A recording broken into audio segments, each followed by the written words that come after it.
Morning everyone. তো দেখো আমরা সকাল সকাল আমরা তিনজন বেরিয়ে পড়েছি।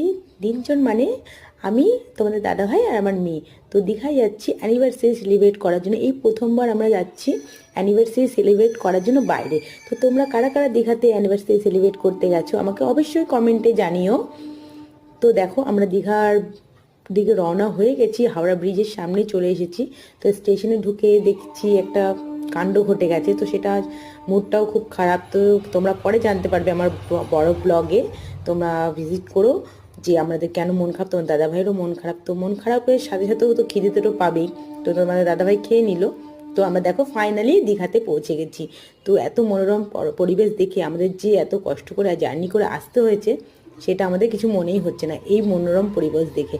আমার তো খুবই ভালো লাগছে। তো তোমাদের কিন্তু জানতে হলে কীভাবে এসেছি সব কিছু জানতে হলে আমাদের ব্লগটা দেখতে হবে। টাটা।